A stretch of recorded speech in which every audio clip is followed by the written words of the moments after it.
दोस्तों, हाईवेज़ पर जब हम निकलते हैं तो अगर ट्रैफिक जाम हो जाता है तो ये आम सी बात समझी जाती है। एक्सीडेंट हो जाए रोड पर तो ट्रैफिक जाम हो जाती है और घंटों इंतज़ार करना पड़ता है। लेकिन समुंदर में अगर ट्रैफिक जाम हो जाए समुंदर के अंदर तो ये बड़ी अजीब सी बात होती है। पिछले हफ्ते एक बहुत बड़ा वाक़या पेश आया है। स्विस कनाल में एक बहुत बड़ा जहाज़, बहरी जहाज़, वो उस कनाल के अंदर फंस गया। हवा और रेत के तूफ़ान की वजह से वो ऐसे फंसा कि उसका जो अगला हिस्सा था वो एक किनारे पे और पिछला हिस्सा जो था वो दूसरे किनारे पे, उसने स्विस कनाल ब्लॉक कर दी। इससे जो शिप एशिया से यूरोप की तरफ आ रहे थे वो भी ब्लॉक हो गए और जो यूरोप से एशिया की तरफ आ रहे थे वो भी ब्लॉक हो गए। स्विस कनाल जो थी वो ब्लॉक हो गई। 193 किलोमीटर लंबी ये कनाल जो है, ये जो समुद्री आबी गुजरगाह जहाज़ों के लिए, जो कि 1853 में फ्रांस और बरतानिया ने इसकी खुदाई की और तकरीबन 10 साल लगे और लाखों लोगों ने इसमें हिस्सा लिया। और ये अपने तौर पर एक जदीद अजूबे के तौर पे भी इसको आप देख सकते हैं, क्योंकि बड़ी अजीबोगरीब चीज़ है ये समुंदर के बीच में। अब ये 193 किलोमीटर लंबी है। रेड सी से ये बहरा रोम को मिलाती है जहाँ से यूरोप शुरू हो जाता है और ये बड़ा क्लोज रूट है बिज़नेस के लिए।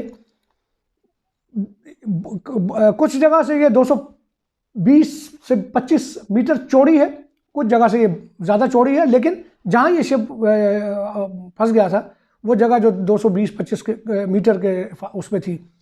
ये शिप जो था ये अपने तौर पर एक अजीबोगरीब शिप है, क्योंकि ये कंटेनर है। ये दुनिया के 2-3 बड़े जो कंटेनर शिप्स हैं उनमें इसका शुमार होता है। 400 मीटर लंबा ये शिप है और इस पर 20,000 कंटेनर्स की गुंजाइश है। इस वक्त इस पर 18,000 से ज़ायद कंटेनर थे और इसका नाम एवर गिवन है। जिस कंपनी का ये शिप है उसका नाम एवर ग्रीन है। बुनियादी तौर पर इसकी जो कंपनी का जो मालिक है वो जापानी है। शिप जो है वो पनामी जो फ्लैग है वो लेकर चलता है साथ। इसकी जो मेंटेनेंस का जो जिम्मेदारी है वो एक जर्मन कंपनी के पास है। शिप के अंदर इंडियन क्रूज था सारा। कैप्टन और उसका जो क्रू था 25 लोगों पर मुश्तमिल था, वो इंडियन था और ये चीन से आ रहा था। और ये हमारे मुल्क रोटरडैम यानी हॉलैंड के एक शहर रोटरडैम, जो कि दुनिया के बिजी सी पोर्ट के अंदर उसका शुमार होता है, ये वहाँ जा रहा था।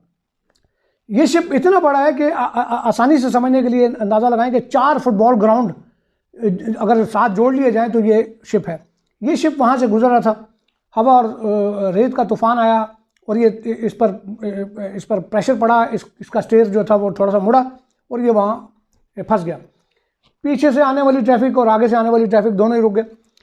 स्विस कनाल जो है इसकी अपनी एक अहमियत है। आप अंदाज़ा लगाएं कि पूरी दुनिया की अगर बिज़नेस, पूरी दुनिया की जो तजारत है उसको अगर आप एक जगह पर जमा करें तो उसका 12% हिस्सा जो है वो इस आबी गुजरगाह से गुजरता था। पूरी दुनिया की तजारत, इंडिया, चाइना, पाकिस्तान, इन सारी एशियन कंट्रीज से जो माल बरदार शिप हैं वो गुजरते हैं इस कनाल से। इस कनाल से पहले यही जो शिप थे जो एशिया से जाते थे यूरोप की तरफ, तो ये पूरा अफ्रीका, साउथ अफ्रीका को क्रॉस करते हुए ये ऊपर से मेडिटेरियन जो सी है उसके साथ जाके मिलते थे और वहाँ से फिर, तो ये तकरीबन 3 से 4 हफ्ते का जो टाइम होता था वो इस पर लगता था। लेकिन इस आबी गुजरगाह ने स्विस कनाल के बनने के बाद ना सिर्फ जो तजारत में ना सिर्फ फ्यूल की बचत हुई, बल्कि तकरीबन 2 हफ्ते का जो टाइम है वो और कम हो गया, पैसा बचा और ये बड़ा शॉर्ट और बड़ा इजी रूट था तजारत के लिए। इसको इस तरह से देखें, बहरे अरब से जब ख़ास तौर पर जो फ्यूल है, तेल, क्रूड ऑयल वगैरह जो यूरोप की तरफ आता है वो यहाँ से मुड़ता था और रेड सी से स्विस कनाल और उसके बाद फिर आगे बहरा रोम में यूरोप की तरफ आ जाता था। ये 1.8 million barrel crude oil every day यहाँ से यूरोप की तरफ आता है और उसके साथ ही बहुत बड़ी मिकदार में गैस जो थी वो भी जाती थी।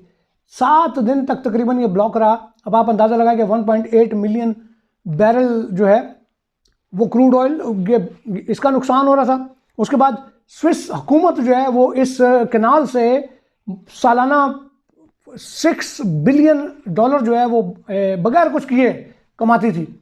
वो 6-7 दिन का उनका वो नुकसान हुआ। रोज़ के तकरीबन 56 तकरीबन शिप जो है वो यहाँ से गुजरते थे और हर शिप जो है वो $1.5 लाख $2 लाख फीस अदा करता था, टोल जो था वहाँ का। तो ये एक बहुत बड़ा नुकसान था। उसके बाद फिर जो कंटेनर्स से ना सिर्फ इस शिप के ऊपर 18,000 कंटेनर बल्कि जो 200-250 शिप पीछे खड़े थे लाइन में और आगे उन पर भी जो कंटेनर थे, उससे जो दीगर जो कंपनीज थी जिनको कंटेनर्स खाली जब ये खाली करके आते हैं तो वापस मिल देते हैं, फिर वो लोड करते हैं, वो रुके हुए थे सारे काम। और अब ये शिप जो है जब ये निकला है, कल परसों निकला है, ये क्लियर हो गया, ये 30,000 मैट्रिक क्यूबिक मीटर जो रेत है इसके नीचे से निकाली और इसको निकाला उन्होंने, जो टग से जिन्होंने इसको पुश किया है और ये आगे की तरफ निकला है। अब ये तो निकल गया है, लेकिन जो शिप लाइन से पीछे लगे हुए थे अब उनको वापस उधर तक पहुंचने में ये हफ्तों का काम है और ये बड़ा सी पोर्ट्स जो हैं वो बहुत बिजी हो गई इस हवाले से। तो ये बड़े अजीब व गरीब वाक़या पेश आया कि एक शिप ने पूरी दुनिया की तजारत, ख़ासतौर पर यूरोप और एशिया की जो तजारत थी उसको किस तरह डिस्टर्ब किया और वो अरबों डॉलर का नुकसान हुआ। इस एक दिन में $9.6 बिलियन जो हैं वो इस रूट से गुजरते हैं। तो 6-7 दिन के अंदाज़ा लगा लें आप, तकरीबन $70 बिलियन जो हैं वो इसके हवाले से नुकसान हुआ और बाकी जो नुकसान है वो बड़े अजीब व गरीब। तो ये एक अजीब सी सूरत हाल थी जो मैंने आपके सामने रखी। बहुत शुक्रिया, थैंक यू।